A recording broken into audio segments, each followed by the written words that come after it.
नमस्ते। हिंदी की पहली कक्षा में सबको हार्दिक स्वागत। പ്ലസ് ടു വരെയുള്ള വിദ്യാഭ്യാസം കഴിഞ്ഞ് കോളേജിലേക്കുള്ള പ്രവേശനം നേടി ഹിന്ദിയുടെ ആദ്യത്തെ ക്ലാസ്സാണ്. നമ്മൾ സിലബസിനെ കുറിച്ച് ഫസ്റ്റ് സെമ്മിൽ വരുന്നതിനെ കുറിച്ച് ഞാനൊന്ന് ചെറുതായിട്ട് പറഞ്ഞിരുന്നു. ഫസ്റ്റ് സെമ്മിൻ്റെ നമ്മുടെ പേപ്പറിൻ്റെ പേര് പ്രോസ് ആൻഡ് ഡ്രാമ എന്നാണ്. അതിൽ 2 പുസ്തകമാണുള്ളത്. ഗദ്യതാര, സക്കുബായ് എന്നു പേരുള്ള നാടകം. രണ്ടാമത്തെ സെമസ്റ്ററിൽ നമുക്ക് വരുന്നത് ഗ്രാമർ ആൻഡ് ട്രാൻസ്ലേഷനാണ്. അത് ഒരു ബുക്കാണുള്ളത്. സാമാന്യ ഹിന്ദി വ്യാകരൺ തഥാ രചന. ഗ്രാമർ ശബ്ദ തൊട്ടുള്ള കാര്യങ്ങളുണ്ട്. വേഡ്, ലിംഗ്, വചൻ, കാല്, ക്രിയ തുടങ്ങിയ കാര്യങ്ങളാണ് അതിൽ വരുന്നത്. തേർഡ് സെമ്മിൽ നമുക്ക് പോയട്രി ഇൻ ഹിന്ദിയാണ്. ഹിന്ദി സാഹിത്യത്തിലെ കവിതകളെക്കുറിച്ചാണ് പോയട്രി ഇൻ ഹിന്ദി എന്ന് പറയുന്നത്. 2 പുസ്തകമാണുള്ളത്. പദ്യവിഹാർ എന്നും അതുപോലെ കനുപ്രിയ എന്നു പേരുള്ള ഒരു ഖണ്ഡകാവ്യം. ലാസ്റ്റ് ഫോർത്ത് സെമ്മിൽ നമുക്ക് വരുന്നത് നോവലും ഷോർട്ട് സ്റ്റോറീസുമാണ്. അത് സദാബഹാർ കഹാനിയാം എന്നുള്ള ഷോർട്ട് സ്റ്റോറീസും സപ്നം കി ഹോം ഡെലിവറി എന്നു പേരുള്ള നോവലുമാണ് നമുക്കതിൽ വരുന്നത്. 4 സെമ്മാണുള്ളത്. അതിൽ ആദ്യത്തെ സെമ്മാണ് നമ്മളിപ്പോൾ പ്രോസ് ആൻഡ് ഡ്രാമ എന്ന് പറയുന്നത്. പ്രോസിൻ നമുക്ക് ഗദ്യ താര എന്ന് പറയുന്ന പുസ്തകത്തിൻ്റെ ഉള്ളിൽ വരുന്ന കാര്യങ്ങൾ സാഹിത്യത്തെ 2ആയിട്ട് തിരിച്ചിട്ടുണ്ട്, ഗദ്യമെന്നും പദ്യമെന്നും. അപ്പോൾ ഗദ്യത്തിൻ്റെ ഉള്ളിൽ വരുന്ന കാര്യങ്ങളാണ് കഥ, കഹാനി, ഉപന്യാസ്, ഏകാംഗി, യാത്രാവർണ്ണൻ, രേഖാചിത്ര, സംസ്മരൺ, ലഘു കഹാനി, നിബന്ധ് തുടങ്ങിയ കാര്യങ്ങളൊക്കെ നമ്മുടെ ഗദ്യസാഹിത്യത്തിൽ വരുന്ന കാര്യങ്ങളാണ്. അപ്പോൾ നമ്മുടെ ഗദ്യസാഹിത്യത്തിൽ നമ്മുടെ ഗദ്യഗഗൻ എന്ന് പറയും, ഗദ്യതാര എന്ന് പറയുന്ന ഈ ബുക്കിൽ നമുക്ക് 5 പാഠങ്ങളാണുള്ളത്. 5 പാഠങ്ങൾ നമ്മളൊന്ന് പരിചയപ്പെടുത്തിയിരുന്നു. ആദ്യത്തെ മൃദുല ഗർഗിൻ്റെ ഹരിബിന്ദി, രണ്ടാമത്തെ ഓംപ്രകാശ് വാൽമീകിയുടെ ശവയാത്ര, മൂന്നാമത്തെ ആചാര്യ പ്രസാദ് ദ്വിവേദിയുടെ നാഗുൻ ക്യോം ബഡ്തേ ഹേ, 4ാമത്തെ മഹാദേവി വർമ്മയുടെ രേഖാചിത്രം സോനാഹരിനെ, 5ാമത്തെ ഹരിശങ്കർ പ്രസായുടെ വ്യംഗ്യരചന സദാചാർ കാ താബീസ്. അപ്പോൾ നമുക്കിന്ന് ആദ്യമായിട്ട് നമുക്ക് ഏറ്റവും ലാസ്റ്റത്തെ ചാപ്റ്റർ, ഒരു എളുപ്പമുള്ളൊരു ചാപ്റ്ററാണ് ഹരിശങ്കർ പ്രസായുടെ വ്യംഗ്യരചന സദാചാർ കാ താബീസ് എന്നുള്ളതാണ് നമ്മളിന്ന് നോക്കാൻ പോകുന്നത്. നമുക്ക് ടെക്സ്റ്റ് വേണം. ടെക്സ്റ്റിൽ നമ്മൾ മീനിങ് ഒക്കെ എഴുതിയിട്ട് കഴിഞ്ഞാൽ നമുക്ക് വായിച്ച് നോക്കാനായിട്ട് എളുപ്പമായിരിക്കും. ടെക്സ്റ്റ് അന്നന്ന് എടുക്കുന്ന ഭാഗങ്ങൾ അന്നന്ന് വായിച്ച് പോവുക. അങ്ങനെയാണ് നമുക്ക് പരീക്ഷയ്ക്ക് വളരെ എളുപ്പമായിരിക്കും. നമുക്ക് ഹരിശങ്കർ പ്രസായിയെ കുറിച്ചാണ് നമുക്ക് പഠിക്കേണ്ടത്. അപ്പോൾ അതിൽ നമുക്ക് ലേഖ പരിചയം ഉണ്ടായിരിക്കും. അത് നമ്മൾ ക്ലാസ് എടുക്കുന്നുണ്ട്. അത് നമ്മൾ വായിച്ച് നോക്കണം. അപ്പോൾ അതിനെ ബേസ് ചെയ്ത് നമുക്ക് ഒരു എസ്സേ ചോദിക്കുകയാണെങ്കിൽ ഇൻട്രൊഡക്ഷനായിട്ട് നമുക്ക് ലേഖകനെ കുറിച്ച് എഴുതേണ്ടതായിട്ട് വരും. അപ്പോൾ അത് നമുക്ക് ഹരിശങ്കർ പ്രസാദിയെക്കുറിച്ച് നമുക്ക് പഠിക്കണം. അദ്ദേഹം വ്യംഗ്യ സാഹിത്യകാരനാണ്. അദ്ദേഹം ഗദ്യത്തിൽ തന്നെ വ്യംഗ്യമേഖല അതിലേക്കുള്ള രചനകൾ നടത്തിയിട്ടുള്ള ആളാണ് ഹരിശങ്കർ പ്രസായി. അപ്പോൾ ഹരിശങ്കർ പ്രസാദിയെക്കുറിച്ച് നമുക്കൊന്ന് നോക്കാം.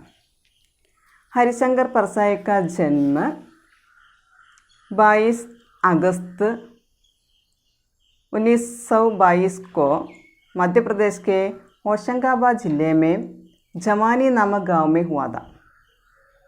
അപ്പോൾ ഹരിശങ്കർ പ്രസായിയുടെ ജനനം എന്ന് പറയുന്നത് അദ്ദേഹം മധ്യപ്രദേശിലെ ഹോഷങ്കാബാദ് എന്ന് പറയുന്ന ജില്ലയിലെ ജമാനി എന്നു പേരുള്ള ഗ്രാമത്തിൽ 1922 ഓഗസ്റ്റ് 22 ജനിച്ചു.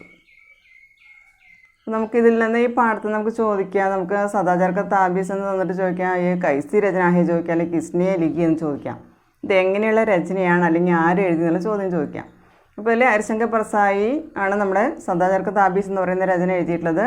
അദ്ദേഹം ജനിച്ചത് മധ്യപ്രദേശിലെ ഹോഷങ്കാബാദ് ജില്ലയിലെ ജമാനി എന്ന് പേരുള്ള ഗ്രാമത്തിലാണ്. 1922 ഓഗസ്റ്റ് 22 ജനിച്ചത്. गांव से प्रारंभिक शिक्षा प्राप्त करने के बाद वे नागपुर चले आए थे.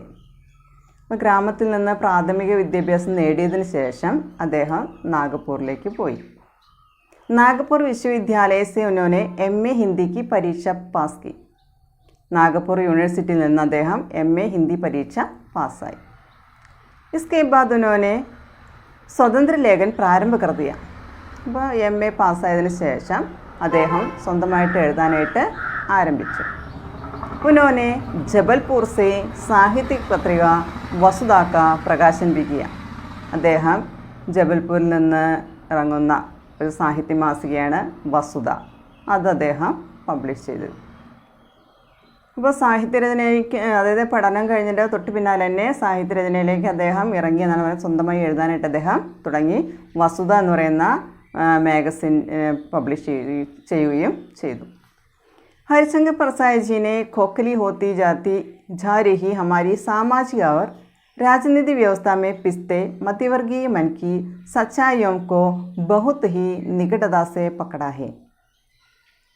हरिशंकर परसाई खोखली होती जा रही हमारी സാമാജിക और രാജനീതിക വ്യവസ്ഥ, സാമാജിക എന്ന് പറഞ്ഞാൽ സാമൂഹികമായിട്ടുള്ള, രാജനീതിക എന്ന് പറഞ്ഞാൽ രാഷ്ട്രീയമായിട്ടുള്ളത്. അപ്പോൾ നമ്മുടെ സമൂഹത്തിൻ്റെ, അതായത് പൊള്ളത്തരത്തിൽ കൂടി പോയിക്കൊണ്ടിരിക്കുന്ന നമ്മുടെ സാമൂഹികവും രാഷ്ട്രീയവുമായിട്ടുള്ള വ്യവസ്ഥ, അതിനടിയിൽ കിടക്കുന്ന മധ്യവർഗത്തിൽപ്പെട്ട ജനങ്ങളുടെ മനസ്സിൽ സത്യസന്ധതയെ വളരെ അടുത്തുനിന്നുകൊണ്ട് കാണാനായിട്ട് അദ്ദേഹത്തിന് സാധിച്ചിട്ടുണ്ടായിരുന്നു.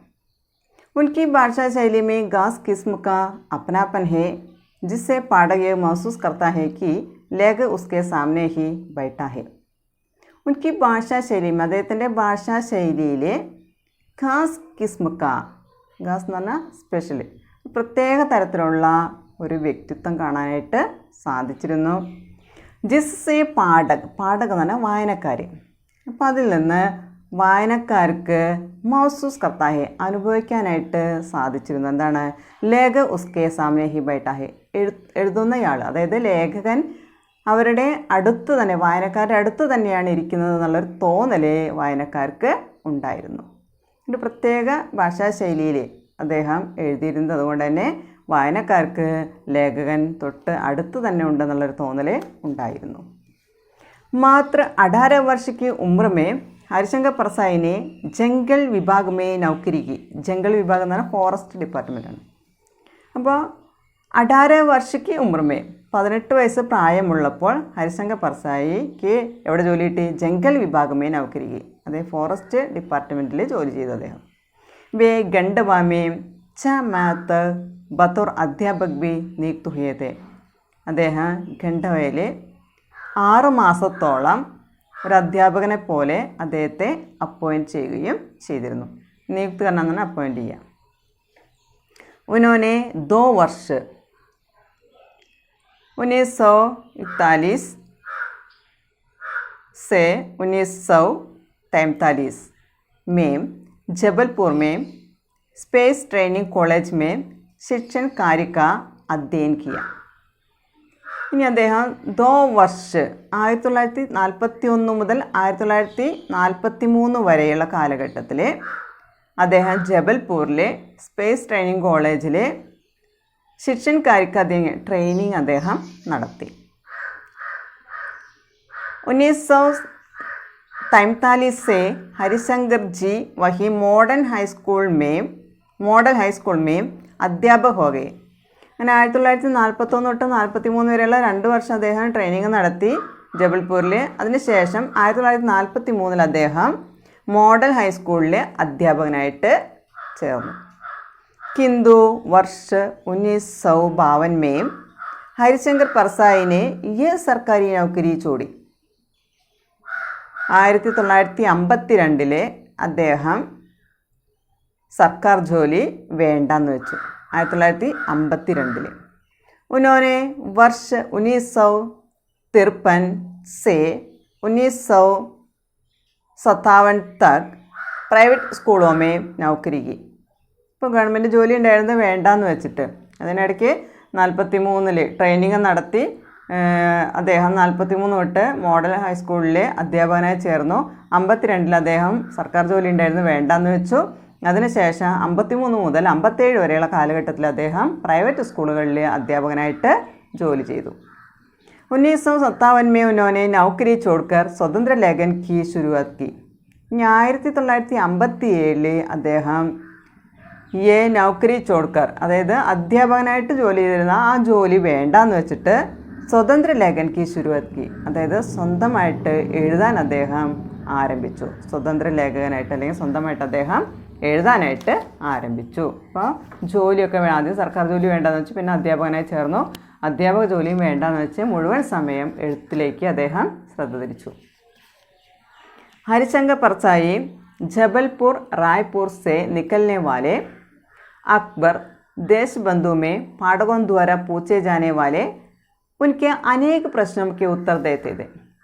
हरिशंकर परसाई ജബൽപൂരിലെ റായ്പൂരിൽ നിന്ന് പ്രസിദ്ധീകരിക്കുന്ന അക്ബർ ന്യൂസ് പേപ്പർ ദേശബന്ധു എന്ന് പേരുള്ള ന്യൂസ് പേപ്പറിലെ പാഠകോൻ ദ്വാര പൂച്ചേ ജാനേ വാലെ, അതായത് വായനക്കാർ മുഖേന ചോദിച്ചുകൊണ്ടിരുന്ന അനേകം ചോദ്യങ്ങൾക്ക് അദ്ദേഹം മറുപടി കൊടുത്തിരുന്നു. അപ്പോൾ ഹരിശങ്കർ പർസായിയുടെ ദേശബന്ധു എന്ന് പറയുന്ന പത്രത്തിൽ, അതായത് റായ്പൂരിൽ നിന്ന് പ്രസിദ്ധീകരിക്കുന്ന പത്രമാണ്, അതിലെ വായനക്കാർ അദ്ദേഹത്തോട് ചോദ്യങ്ങൾ ചോദിച്ചുകൊണ്ടിരുന്നു. അക്ബർ മേ ഈ സ്തംഭ് കാ നാം ത, ന്യൂസ് പേപ്പറിൽ അതിനുള്ളൊരു കോളം ഉണ്ടായിരുന്നു.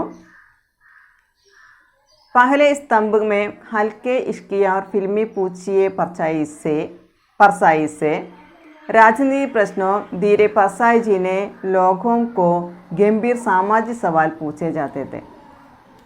പഹലെ ഈ സ്തംഭമേ, ആദ്യം ഈ ഒരു കോളത്തിൽ, അതായത് ചോദ്യോത്തരങ്ങൾ ചോദിക്കാനുള്ള ഒരു കോളം ഉണ്ടായിരുന്ന ആ കോളത്തിൽ ഹൽക്കെ ഇഷ്കിയ, അതായത് ചെറുതായിട്ട് ഇഷ്ടപ്പെട്ട ഫിലിമിനെ കുറിച്ചൊക്കെയാണ് ചോദ്യങ്ങൾ ചോദിച്ചിരുന്നത്. പൂച്ചിയെ പർസായിസെ എന്നുള്ള ഒരു കോളം ഉണ്ടായിരുന്നു, അതിൽ ചോദ്യങ്ങൾ ചോദിച്ചിരുന്നു.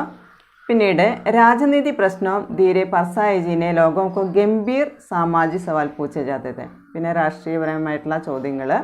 അങ്ങനെ പതുക്കെ പതുക്കെ പർസായി ആളുകളോട് വളരെ വലിയ സാമൂഹ്യമായ ചോദ്യങ്ങളൊക്കെ ചോദിക്കാനായിട്ട് തുടങ്ങി. ധീരേക്ക് ഓർ ബി പ്രവർത്ത് കിയ, അങ്ങനെ പതുക്കെ പതുക്കെ അതിൽ അദ്ദേഹം എൻഗേജ്ഡ് ആയി എന്നാണ് പറയുന്നത്. പ്രവർത്തിക്കുക എന്നാണ് എൻഗേജ്ഡ് ആവുക, അതിൽ മുഴുകി എന്ന് പറയുന്നത്. അപ്പോൾ ഒരു ചോദ്യോത്തരത്തിൻ്റെ ഒരു കോളം തന്നെ ആ ന്യൂസ് പേപ്പറിൽ ഉണ്ടായിരുന്നു, ദേശബന്ധു എന്നുള്ള ന്യൂസ് പേപ്പറിലുണ്ടായിരുന്നു. അതിൽ ചോദ്യങ്ങൾ ചോദിക്കാനായിട്ട് തുടങ്ങിയിരുന്നു. പൂച്ചിയെ പർസായിസ് എന്നുള്ള ഒരു കോളം തന്നെ ഉണ്ടായിരുന്നു. പിന്നീട് പല ആളുകളോട് തന്നെ പർസായിജി ഒരുപാട് വലിയ ചോദ്യങ്ങളൊക്കെ, സാമൂഹ്യമായിട്ടുള്ള ചോദ്യങ്ങൾ അദ്ദേഹം ചോദിക്കാൻ തുടങ്ങിയിരുന്നു. ധീരയ്ക്ക് ഓർബി പ്രവർത്തിക്കുക, അതായത് പതുക്കെ അതേക്ക് അദ്ദേഹം എൻഗേജ്ഡ് ആയി എന്ന് പറയുന്നത്. കുച്ച് സമയ ബാദ് ഹി ഇസ്കാ ദായറ അന്താരാഷ്ട്രീയ ഹോ ഗയ, അപ്പോൾ കുറച്ച് കാലത്തിന് ശേഷം ഈ ഒരു ഇസ്കാ ദായറ, അതിൻ്റെ പരിധി എന്ന് പറയുന്നത്, ആദ്യം ചോദ്യങ്ങൾ ചോദിക്കുന്നത് ആ ഒരു ന്യൂസ് പേപ്പറിൽ കൂടെ ചോദ്യങ്ങൾ അത് ചോദിച്ച് അവസാനം അന്താരാഷ്ട്രീയ ഹോ ഗയ, ഇൻ്റർനാഷണൽ കോളമായിട്ടത് മാറി എന്ന് പറയുന്നത്. അതിൻ്റെ പരിധി എന്ന് പറയുന്നത് ഒന്നുകൂടി ഉയർന്നു, अंतर्राष्ट्रीय मारी. हरिशंकर प्रसाद जी की पहली रचना है स्वर्ग से नरक जहां तक, जो कि मई 1948 में प्रहरी में प्रकाशित हुई थी, जिसमें उन्होंने धार्मिक पाखंड और अंधविश्वास के खिलाफ पहली बार जमकर लिखा था. അപ്പോൾ ഹരിശങ്കർ പ്രസാദിയുടെ ആദ്യത്തെ രചന എന്ന് പറയുന്നത് സ്വർഗ സേ നരക് ജഹാം തക് എന്നുള്ളതാണ്. അപ്പോൾ പർസായിജിക്ക് പഹലി രചന കാ നാം ക്യാ ഹേ ചോദിക്കാൻ വേണമെങ്കിൽ സ്വർഗ സേ നരക് ജഹാം തക് എന്നുള്ള ആ രചന, ആദ്യത്തെ രചന 1948 മെയ്യിലെ പ്രഹരി എന്ന് പറയുന്ന മാഗസിനിൽ പബ്ലിഷ് ചെയ്തു.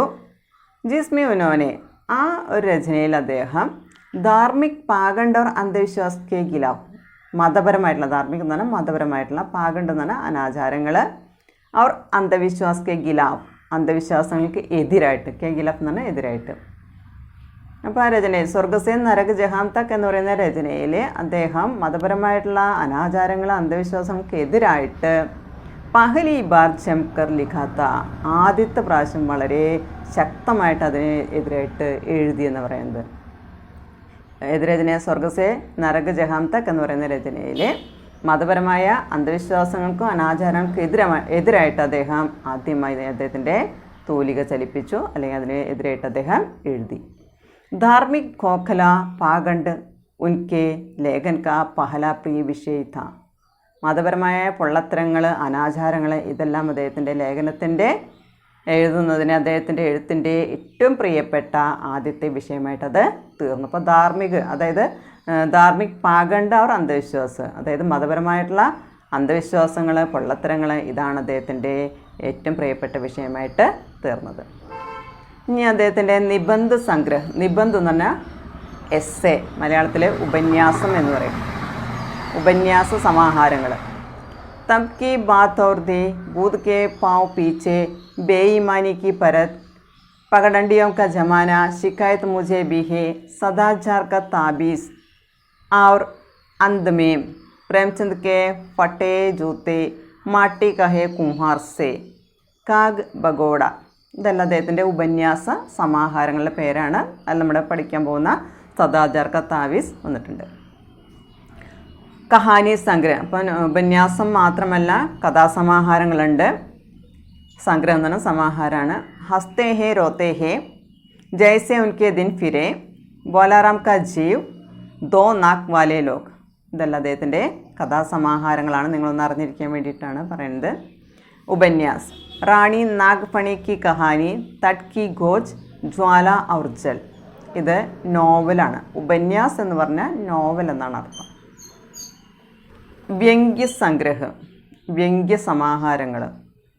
വൈഷ്ണവ് കി വിസലൻ, ടിരുട്താ ഹുവാ ഗണതന്ത്ര, വികലാംഗ്, ശ്രദ്ധാ കാ ദൗര. ഇത് വ്യംഗ്യ സമാഹാരങ്ങളാണ്. നെക്സ്റ്റ് സംസ്മരണമാണ്. സംസ്മരണം എന്ന് പറഞ്ഞാൽ ഓർമ്മക്കുറിപ്പുകളാണ്. തിർച്ചി രേഖായെ, അദ്ദേഹത്തിൻ്റെ പർസായിജിയുടെ സംസ്മരണമാണ് തിർച്ചി രേഖായെ. ഹരിശങ്കർ പർസായി കി ഭാഷാമേ വ്യംഗ്യ കി പ്രധാനത ഹേ. അദ്ദേഹത്തിൻ്റെ എഴുത്ത് ഭാഷയിൽ വ്യംഗ്യത്തിനാണ് പ്രാധാന്യം കൊടുത്തിരിക്കുന്നത്. വ്യംഗ്യം എന്ന് പറഞ്ഞാൽ പരിഹാസം അല്ലെങ്കിൽ കളിയാക്കൽ, ആക്ഷേപം എന്നുള്ള അർത്ഥത്തിൽ. ഉൻകി ഭാഷ സാമാന്യ और संरचना के कारण വിശേഷ ക്ഷമത രക്തി ഹെ. അദ്ദേഹത്തിൻ്റെ ഭാഷ സാധാരണ ഭാഷയാണ് രചനയ്ക്കായിട്ട് അദ്ദേഹം ഉപയോഗിച്ചിരുന്നത്. ആ ഒരു കാരണം കൊണ്ട് തന്നെ അതിന് പ്രത്യേക കഴിവ് തന്നെ ഉണ്ടായിരുന്നു എന്ന് പറയുന്നത്. ഭാഷയ്ക്ക് പ്രത്യേക കഴിവ് തന്നെ ഉണ്ടായിരുന്നു. परसाई जी अलग अलग रचनाओं में ही नहीं, किसी एक रचना में भी भाषा, भाव और भंगिमा के प्रसंगानुकूल विभिन्न रूप और अनेक स्तर देखे जा सकते हैं.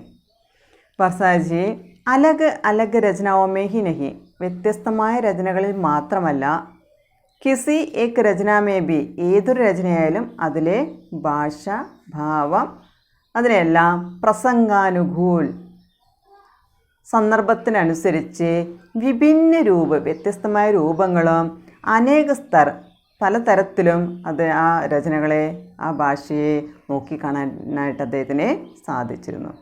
അപ്പോൾ വ്യത്യസ്തമായ രചനകളിൽ മാത്രമല്ല, ഏതൊരു രചന എടുത്താലും അതിലെ ഭാഷ, ഭാവം തുടങ്ങിയ കാര്യങ്ങൾ എത്രത്തോളം അതിനെ വക്രത അല്ലെങ്കിൽ ചെരിവ് കൊണ്ടുവരണം, അതിനനുസരിച്ച് സന്ദർഭത്തിനനുസരിച്ച് ചാഞ്ഞും ചെരിഞ്ഞുമൊക്കെ ഭാഷേനെയും ഭാവത്തിനെയൊക്കെ വ്യത്യസ്ത രൂപത്തിൽ അവതരിപ്പിക്കാനായിട്ട് അദ്ദേഹത്തിന് സാധിച്ചിരുന്നു. प्रसंग बदलते ही उनकी भाषा शैली में जिस सहजता से वांछित परिवर्तन चाहते हैं, आते हैं और उससे एक निश्चित व्यंग्य उद्देश्य की पूर्ति होती है, उनकी ये कला चकित कर देने वाली है. ഇനി പറയണ പ്രസംഗ് ബദൽത്തേ ഹി, സന്ദർഭം മാറുന്നതിനൊപ്പം തന്നെ അതിനനുസരിച്ച് ഉൻകി ഭാഷാശൈലിമേ, അദ്ദേഹത്തിൻ്റെ ഭാഷാശൈലിയിലും ജിസ് സഹജദാസെ വാഞ്ചിത് പരിവർത്തൻ ചാത്തേ ഹേ, സാധാരണയായിട്ട് വാഞ്ചിത് എന്ന് പറഞ്ഞാൽ ആഗ്രഹിക്കുന്ന മാറ്റങ്ങൾ, എന്താണോ ആഗ്രഹിക്കുന്ന ആ മാറ്റങ്ങൾ വരികയും പോവുകയൊക്കെ ചെയ്തിരുന്നു എന്ന് പറയുന്നത്. അപ്പോൾ സന്ദർഭം മാറുന്നതിനനുസരിച്ച് ഭാഷാശൈലിയിൽ മാറ്റങ്ങൾ വന്നിരുന്നു എന്നാണ് പറയുന്നത്. और उससे एक निश्चित व्यंग्य उद्देश्य की भी पूर्ति होती है, അങ്ങനെ ആ മാറ്റത്തിനനുസരിച്ച് ആവശ്യമായിട്ടുള്ള വ്യംഗ്യാത്മകമായിട്ടുള്ള പരിഹാസത്തിൻ്റേതായിട്ടുള്ള ഉദ്ദേശം അവിടെ പൂർത്തീകരിക്കുകയും ചെയ്തിരുന്നു. അപ്പോൾ സന്ദർഭത്തിനനുസരിച്ച് ഭാഷാശൈലിയിൽ മാറ്റം വരികയും അത് ഏത് തരത്തിലേക്കാണോ മാറ്റേണ്ടത് അതിനനുസരിച്ച് മാറ്റുകയും അദ്ദേഹം ചെയ്തിരുന്നു. അങ്ങനെയാണ് വ്യംഗ്യത്തിൻ്റേതായിട്ടുള്ള ഒരു രീതിയിലേക്ക് അത് എത്തിയിരുന്നത്. ഉൻകി ഈ കല ചകിത് കർദേനെ വാലി ഹെ, അദ്ദേഹത്തിൻ്റെ ഈ കഴിവ്, ഈ കല എന്ന് പറയുന്നത് എല്ലാവരെയും ആശ്ചര്യപ്പെടുത്തുന്നതായിരുന്നു. ചകിത് കർദേനെ വാലി ഹെ. സമ്മാൻ और പുരസ്കാർ. അടുത്ത് നമ്മൾ അദ്ദേഹത്തിന് കിട്ടിയിട്ടുള്ള സമ്മാനങ്ങൾ, അവാർഡുകൾ, പുരസ്കാരങ്ങളാണ്. ഏതൊക്കെ നോക്കാം. സാഹിത്യ അക്കാദമി പുരസ്കാർ വികലാംഗ് ശ്രദ്ധ കാ ദൗർ കെ ലിയെ, വികലാംഗ് ശ്രദ്ധ കാ ദൗർ എന്ന് പറയുന്ന രചനയ്ക്ക് അദ്ദേഹത്തിന് സാഹിത്യ അക്കാദമിയുടെ പുരസ്കാരം കിട്ടിയിട്ടുണ്ട്. നെക്സ്റ്റ്, ശിക്ഷാ സമ്മാൻ മധ്യപ്രദേശ് ശാസൻ ദ്വാര, മധ്യപ്രദേശ് ഗവൺമെൻറ് മുഖേന ശിക്ഷാ സമ്മാൻ. അതുപോലെ ഡീലിറ്റ് की मानद उपाधि ജബൽപൂർ വിശ്വവിദ്യാലയ ദ്വാര, ജബൽപൂർ യൂണിവേഴ്സിറ്റിയിൽ നിന്ന് അദ്ദേഹത്തിന് ഡീലിറ്റ് എന്ന് പറയുന്ന ഹോണർ ഡിഗ്രി അദ്ദേഹത്തിന് കിട്ടിയിട്ടുണ്ട്. ആദരസൂചകമായിട്ടുള്ള മാനദ് ഉപാധി എന്ന് പറയുന്ന ഡീലിറ്റ് എന്ന് പറയുന്നത് ഹോണർ ചെയ്യുന്ന ഒരു അവാർഡാണ്, അത് കിട്ടിയിട്ടുണ്ട്. ശരത് ജോഷി സമ്മാൻ, ശരത് ജോഷി സാഹിത്യകാരൻ, അദ്ദേഹത്തിൻ്റെ പേരുള്ള സമ്മാനവും കിട്ടിയിട്ടുണ്ട്, അവാർഡുകൾ കിട്ടിയിട്ടുണ്ട്. ഒരു 3-4 അവാർഡുകൾ അദ്ദേഹത്തിന് കിട്ടിയിട്ടുണ്ട്. अपनी हास्य व्यंग्य रचनाओं में सभी के मन को भा लेने वाले हरिशंकर परसाई का निधन 10 अगस्त 1995 को जबलपुर मध्य प्रदेश में हुआ. ഈ ഹാസ്യ വ്യംഗ്യ രചനയിൽ നിന്ന്, ആ രചനയിൽ കൂടി സബീക്കെ മൻകോ ഭാ ലേനെ വാലെ, ഭാ ലേന എന്ന് പറഞ്ഞാൽ പസന്ത് ലേനെ വാല, അതായത് എല്ലാവരുടെയും മനസ്സിനെ ഇഷ്ടപ്പെടുത്തുന്ന, അതായത് ഹാസ്യ വ്യംഗ്യ രചനയിൽ കൂടി എല്ലാവരെയും മനസ്സിനെ ഇഷ്ടപ്പെടുത്തുന്ന രീതിയിൽ ഉള്ള നമ്മുടെ ഹരിശങ്കർ പ്രസായി, അതായത് വ്യംഗ്യ സാഹിത്യകാരൻ, അദ്ദേഹം ഓഗസ്റ്റ് 10, 1995 ഓഗസ്റ്റ് 10 മധ്യപ്രദേശിലെ ജബൽപൂരിൽ വെച്ച് മരിച്ചു. അപ്പോൾ 1922 ഓഗസ്റ്റ് 22 അദ്ദേഹം ജനിച്ചത്. 1995 ഓഗസ്റ്റ് 10 അദ്ദേഹം മരിച്ചു. परसाई जी मुख्यतः व्यंग्य लेखक थे, किंतु उनका व्यंग्य केवल मनोरंजन के लिए नहीं है.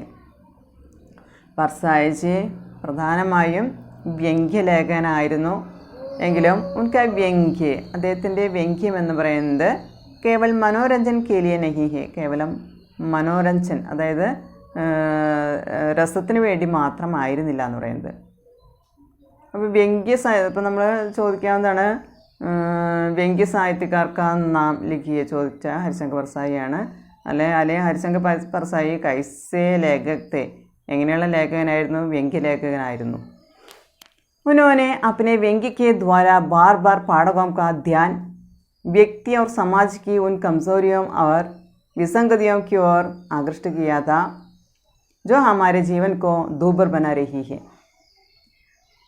ഉനോനെ അപ്പനെ വ്യംഗ്യയ്ക്ക് ധര, അദ്ദേഹത്തിൻ്റെ വ്യംഗ്യങ്ങൾ, അതായത് ഇങ്ങനെയുള്ള രചനകൾ മുഖേന, വ്യംഗ്യരചനകൾ മുഖേന ബാർ ബാർ, വീണ്ടും വീണ്ടും, പാഠകോം കാ ധ്യാൻ, വായനക്കാരുടെ ശ്രദ്ധ എന്ന് പറയുന്നത്, വ്യക്തിർ സമാജിക്ക്, വ്യക്തികളിലെ സമൂഹത്തിൻ്റെയൊക്കെ കംസോരിയോ, കംസോരി എന്ന് പറഞ്ഞാൽ കുറവുകൾ, വീക്ക്നെസ്, അവർ വിസംഗതിയോ, വിസംഗതി എന്ന് പറഞ്ഞാൽ പൊരുത്തമില്ലായ്മകൾ, സമൂഹത്തിൻ്റെ ആയാലും വ്യക്തികളുടേതായാലും കുറവുകളും പൊരുത്തമില്ലായ്മയൊക്കെ, അതിലേക്കാണ് അദ്ദേഹത്തിൻ്റെ ശ്രദ്ധ ആകർഷിച്ചിരുന്നത്. അപ്പോൾ വായനക്കാരും അതോടൊപ്പം തന്നെ, അതായത് അദ്ദേഹത്തിൻ്റെ വ്യംഗ്യരചനകൾ മുഖേന വായനക്കാരെ അങ്ങനെ നമ്മുടെ സമൂഹത്തിൻ്റെ അല്ലെങ്കിൽ വ്യക്തിയുടെ കുറവുകൾ, അവരുടെ പൊരുത്തമില്ലായ്മ തുടങ്ങിയ രീതിയിലേക്ക് വായനക്കാരെ ആകർഷിക്കാനായിട്ട് അദ്ദേഹത്തിന് സാധിച്ചിരുന്നു. ജോ ഹമാരെ ജീവൻ കോ ദൂബർ ബനാ രഹി ഹെ, അത് നമ്മുടെ ജീവിതത്തെ ദുഷ്കരമാക്കി തീർക്കും എന്നുള്ളതാണ് പറയുന്നത്. നമ്മുടെ വ്യക്തികളുടെ അല്ലെങ്കിൽ സമൂഹത്തിൻ്റെ കുറവുകൾ, പൊരുത്തമില്ലായ്മ, ഇതെല്ലാം നമ്മുടെ ജീവിതത്തെ തന്നെ വളരെ ദുഷ്കരമായിട്ട് അല്ലെങ്കിൽ വളരെ കാഠിന്യമുള്ളതായിട്ട് മാറ്റി തീർക്കുമായിരുന്നു. हरिशंकर परसाई ने हिंदी साहित्य में व्यंग्य विधा को एक नई पहचान दी और उसे एक अलग रूप प्रदान किया, जिसके लिए हिंदी साहित्य उनका हमेशा ऋणी रहेगा. ഹരിശങ്കർ परसाई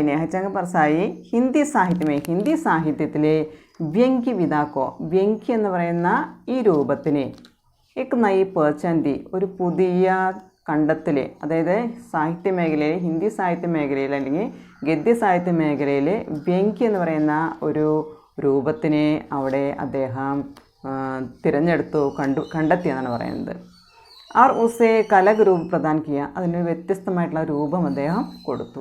വ്യംഗ്യം എന്ന് പറയുന്നത് നമ്മുടെ ഗദ്യ സാഹിത്യത്തിൻ്റെ ഒരു മേഖലയായിട്ട് അദ്ദേഹം കണ്ടെത്തി എന്നാണ് പറയുന്നത്. ജിസ് കെ ലിയെ ഹിന്ദി സാഹിത്യം ഉൻകാ ഹമേശ ഋണി രഹേഗ. അപ്പോൾ ഈ കാരണം കൊണ്ട് തന്നെ വ്യംഗ്യ എന്ന് പറയുന്ന ഒരു മേഖല അദ്ദേഹം ഗദ്യ സാഹിത്യത്തിലും അദ്ദേഹത്തിന് ഉൾപ്പെടുത്താനായിട്ട് സാധിച്ചു.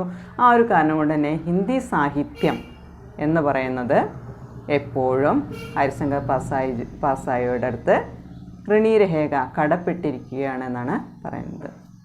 അപ്പോൾ ഹിന്ദി സാഹിത്യത്തിൽ വ്യംഗ്യ എന്ന് പറയുന്ന ആ ഒരു മേഖലയെ സംഭാവന ചെയ്ത വ്യംഗ്യവിതാക്കോ അതിനെ സംഭാവന ചെയ്ത വ്യക്തി അല്ലെങ്കിൽ സാഹിത്യകാരൻ എന്ന് പറയുന്നത് ഹരിശങ്കർ പർസായിയാണ്. ഹരിശങ്കർ പർസായിയെക്കുറിച്ച് ഒരു ഇൻട്രൊഡക്ഷനാണ്. ഹരിശങ്കർ പർസായി വ്യംഗ്യ സാഹിത്യകാരനാണ് എന്നുള്ളതാണ് നമ്മൾ ശ്രദ്ധിക്കേണ്ട കാര്യം. വ്യംഗ്യ സാഹിത്യകാരൻ. അദ്ദേഹത്തിന് അദ്ദേഹത്തിൻ്റെ പുസ്തകങ്ങളിൽ കുറച്ച് പേര് കൊടുത്തിട്ടുണ്ട്. അദ്ദേഹം ന്യൂസ് പേപ്പറിൽ വർക്ക് ചെയ്തിരുന്നു.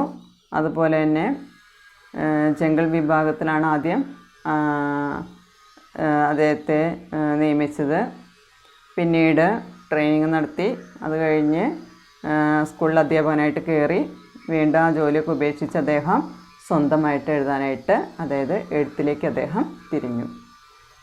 അദ്ദേഹത്തിൻ്റെ ഒരു മാഗസിൻ പറഞ്ഞു, വസുധ എന്ന പേരുള്ളൊരു മാഗസിൻ നമ്മൾ പബ്ലിഷ് ചെയ്തതായിട്ട് പറഞ്ഞു, പ്രകാശനം ചെയ്തിട്ടുണ്ട്.